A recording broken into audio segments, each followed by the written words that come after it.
German fighter pilots called it the Jug and laughed when they first saw it coming. This massive American fighter looked like a flying milk bottle compared to their sleek Messerschmitts and Focke-Wulfs.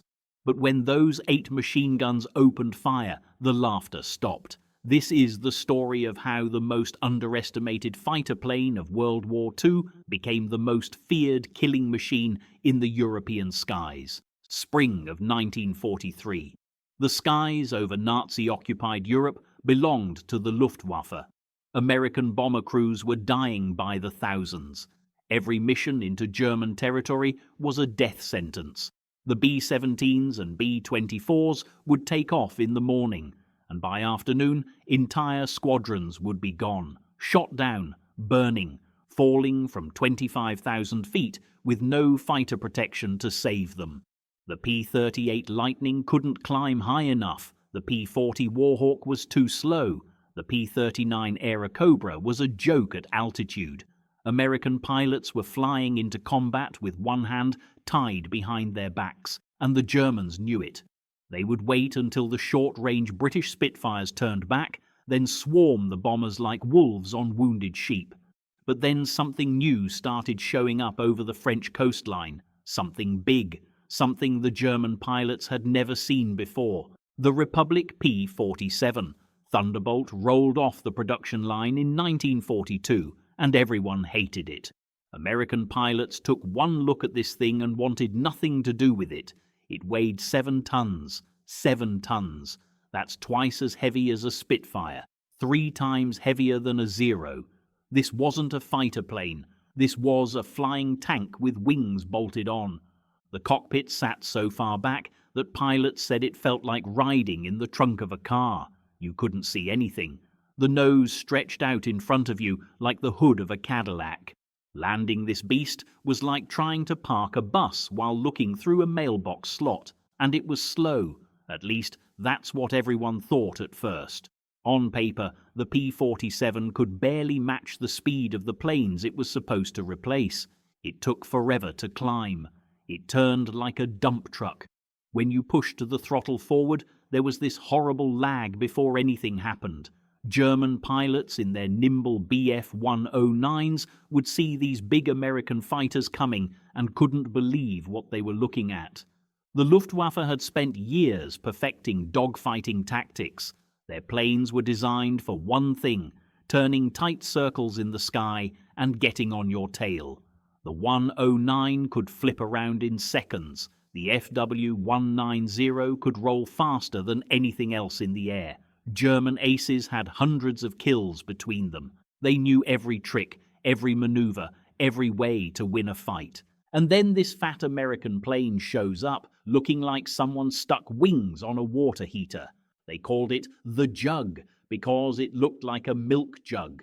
Spotters on the ground would radio up to German fighters, American jugs approaching from the west.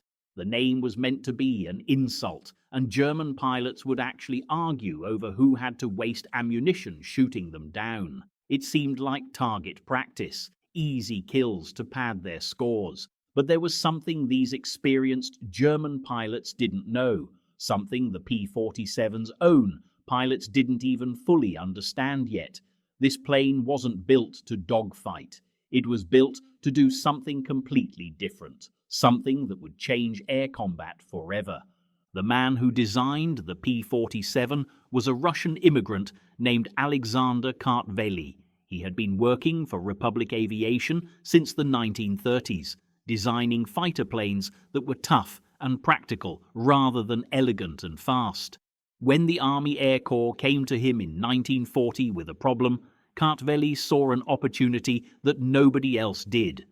The problem was simple. German fighters were shooting down everything America had. The solution everyone else was chasing was to build a lighter, faster, more maneuverable plane that could outturn the Germans. Build a better dogfighter. Kartveli said no, that's the wrong approach. He had been studying combat reports from Europe, and he noticed something that everyone else was missing. Most fighter pilots who died weren't shot down in dramatic dogfights. They were shot down in the first 3 seconds of combat. before they even knew what hit them. A burst of cannon fire from behind and above, and you're dead. No second chances, no heroic maneuvering. So Kartveli designed a plane that could survive those first 3 seconds, and then hit back so hard that nothing could survive its response. The P-47 was built around the biggest engine anyone had ever put in a single-seat fighter, the Pratt & Whitney R2800 Double Wasp, an 18-cylinder radial engine that produced 2,000 horsepower. For comparison, the Bf-109 had about 1,400 horsepower. The FW-190 had 1,700. This American engine was in a completely different category, but that enormous engine created problems. It needed a massive propeller to absorb all that power. The propeller needed ground clearance, so the landing gear had to be huge. The engine generated so much heat that it needed elaborate cooling systems. It burned fuel so fast that the plane needed gigantic fuel tanks. Everything snowballed.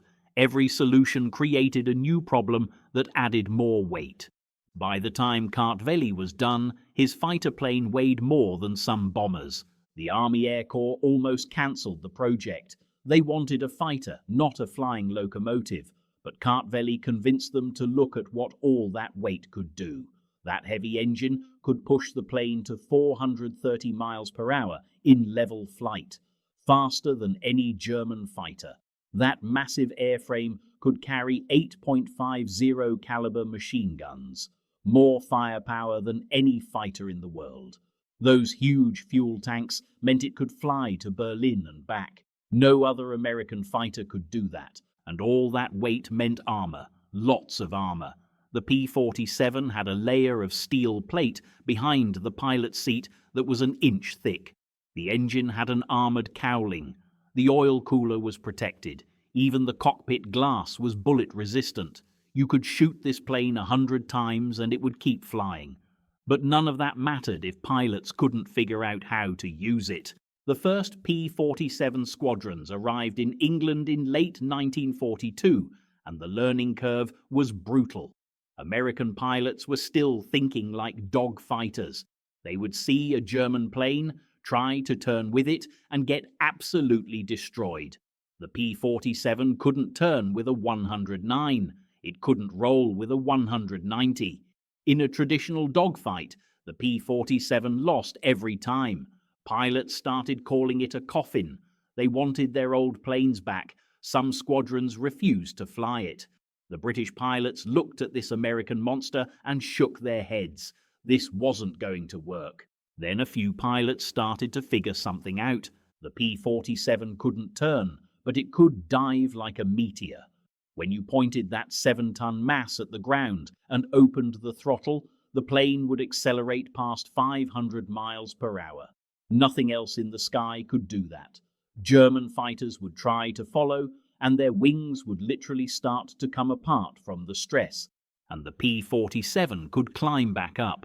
That massive engine and efficient turbocharger meant that above 25,000 feet, the Thunderbolt was actually faster than anything the Germans had.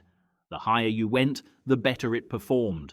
German pilots were used to fighting at 15,000 or 20,000 feet.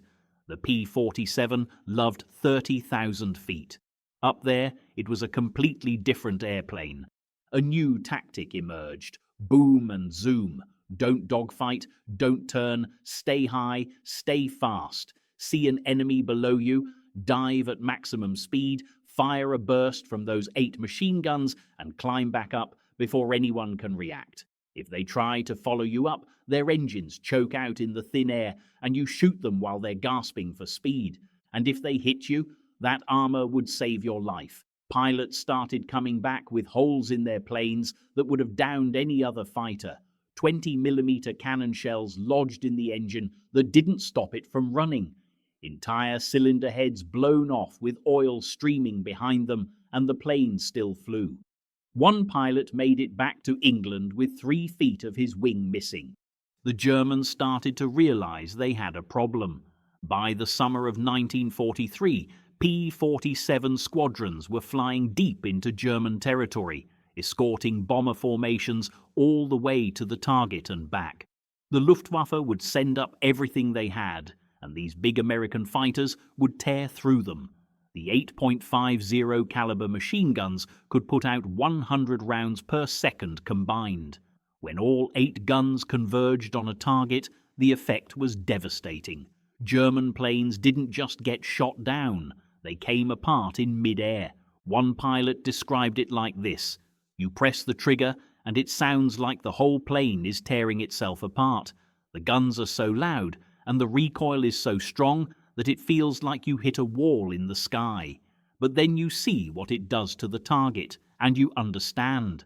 Pieces just start falling off their plane, wings fold up, engines catch fire, sometimes they just explode." The Luftwaffe called it the flying execution chamber. When those 8 guns opened up, there was nowhere to hide.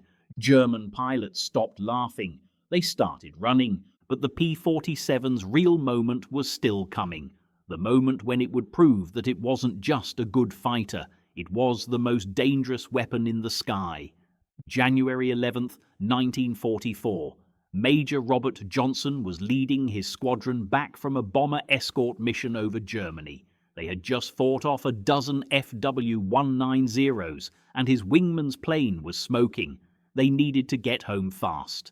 Then he saw them, 24 Bf-10-9s, climbing up to intercept the bomber formation his squadron was supposed to be protecting. If those German fighters reached to the bombers, dozens of American crews would die. But Johnson's squadron was low on fuel and ammunition. They had maybe one good pass left in them. Johnson didn't hesitate. He pushed the throttle forward and aimed his P-47 straight down.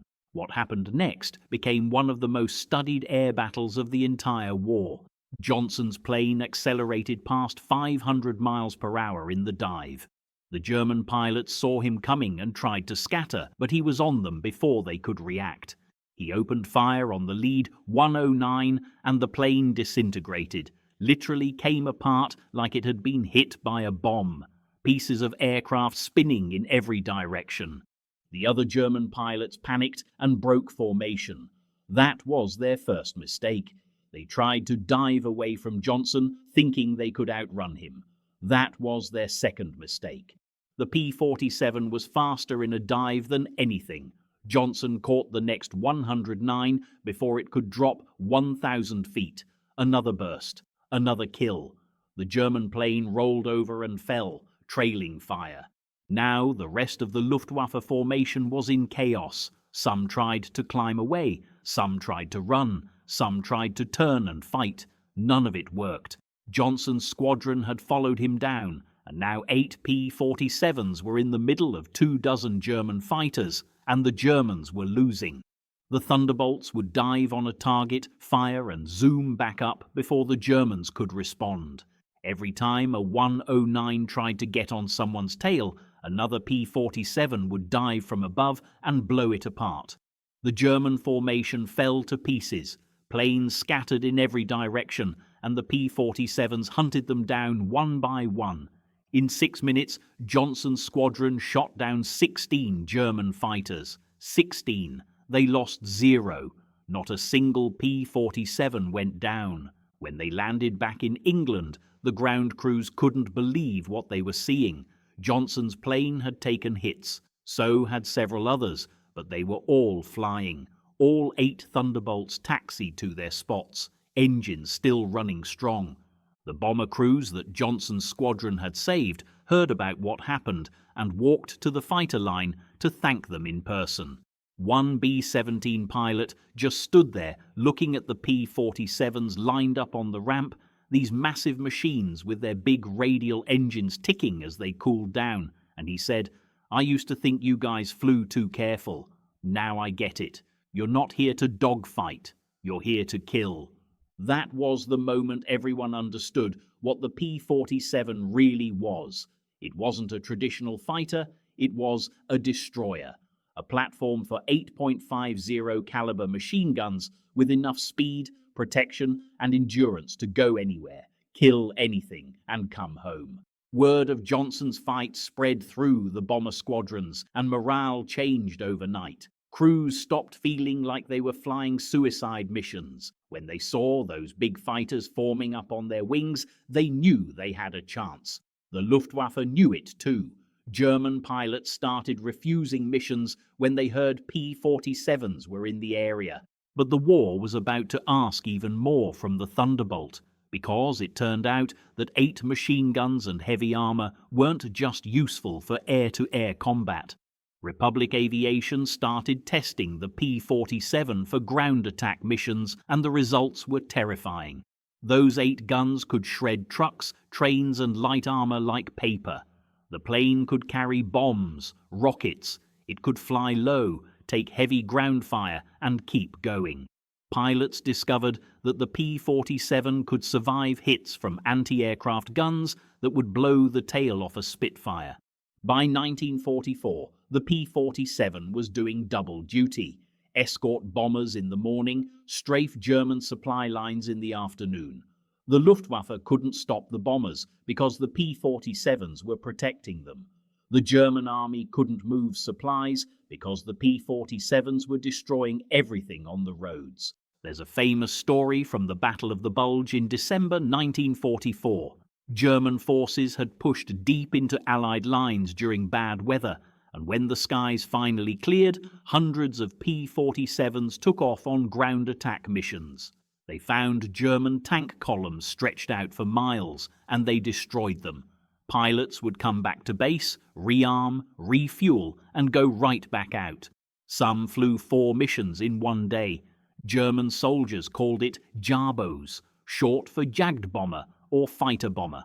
When they heard the sound of those big radial engines, they would abandon their vehicles and run for the trees. Staying on the road was suicide. The P-47s would come in low, 8 guns blazing, and nothing survived. By the end of the war, P-47s had destroyed more ground targets than any other Allied fighter. Over 6,000 locomotives, over 9,000 German aircraft, most of them on the ground, countless tanks, trucks, bridges, and supply dumps. But they also shot down nearly 4,000 enemy planes in air-to-air combat, the most of any American fighter in the European theater. The plane that nobody wanted became the plane that won the air war. But here's what really makes the P-47 story incredible. It wasn't just effective, it brought its pilots home. The survival rate for P-47 pilots was higher than any other fighter in the war. That armor worked. That tough construction worked. Pilots would come back with damage that should have killed them, and the plane would still be flying. One pilot took a direct hit from an 88mm anti-aircraft shell. The shell went through his wing, exploded, and blew a hole 6 feet across. He flew 200 miles back to base and landed. The ground crew stood there staring at this massive hole in the wing, big enough to walk through, and the pilot just climbed out and said, "She kept flying. I didn't even think about bailing out." Another pilot got hit by cannon fire that destroyed his engine. The propeller stopped turning.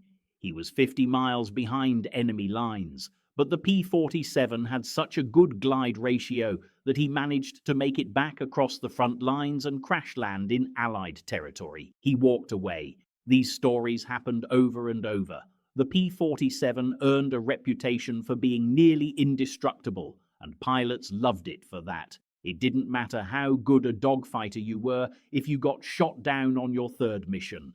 The P-47 gave you a chance to survive, learn, and become an ace. The German pilots who had laughed at it in 1943 were dead or captured by 1945. The ones who survived learned to respect the Thunderbolt. After the war, captured Luftwaffe pilots were interviewed about which Allied fighter they feared most. Most of them said the P-47, not because it was the fastest or the most maneuverable, because it was everywhere, it hit like a truck, and you couldn't kill it. The P-47 Thunderbolt was everything a fighter plane wasn't supposed to be: too heavy, too big, too expensive. When it first showed up, experienced pilots said it would never work. The Germans looked at it and saw an easy target. Everyone was wrong. What the P-47 proved was that there's more than one way to win a fight. You don't have to be the fastest or the most agile. Sometimes the best approach is to be so tough and hit so hard that your enemy can't do anything about it. The Thunderbolt couldn't outturn a German fighter, but it didn't need to. It could outclimb them, outdive them, outrun them, and when those 8 guns opened fire, it could destroy them. By the end of World War II, Republic Aviation had built over 15,000 P-47s, more than any other fighter except the P-51 Mustang. They served in every theater of the war: Europe, the Pacific, the Mediterranean, China, Burma, India. Everywhere they went, they earned the same reputation: unstoppable. The P-47 didn't just change how fighter planes worked, it changed how pilots thought about combat. It proved that survivability matters as much as performance, that firepower can make up for maneuverability, that sometimes the best offense is a really good defense. American bomber crews who made it through the war alive owed their lives to the P-47 pilots who escorted them. German soldiers who survived the Western Front had nightmares about the sound of those radial engines. Allied ground forces who needed air support knew that when the Thunderbolts showed up, the enemy was finished. The plane that everyone laughed at became the most feared fighter in the European skies. The Germans stopped laughing pretty quickly, and the pilots who flew the P-47, they knew they were flying the toughest, most dangerous fighter plane ever built. They called it the Jug as a term of respect, because just like a jug, you could beat the hell out of it and it wouldn't break. When the war ended, most P-47s were scrapped or sold off. A few went to air forces in South America and Asia, where they served for another decade. But by the 1960s, almost all of them were gone. Today, there are maybe a dozen P-47s still flying. They show up at air shows, and when that big radial engine starts up and those 8 guns are pointed down the runway, everyone stops to watch. Because even now, 80 years later, the Thunderbolt looks like exactly what it was: a weapon that refused to lose.